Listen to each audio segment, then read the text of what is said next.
এসো না। কি হলো? পায়ে ব্যথা হয়েছে? বলছি একটু তাহলে আস্তে আস্তে গিয়ে দোকান থেকে দুটো ডিম এনে দিবি আমাকে। এনে ধর, টাকা নে, তাড়াতাড়ি যাবি। ঠিক আছে। কি হলো? আচ্ছা, আস্তে আস্তে যা তাহলে।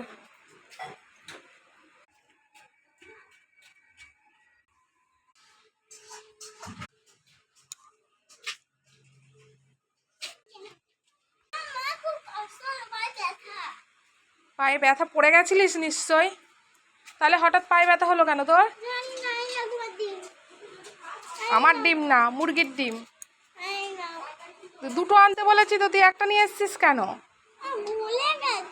ভগবান, একটা দুটো ডিম আনতে দিয়েছি, তুই ভুলেই যা। তাহলে কি করবি?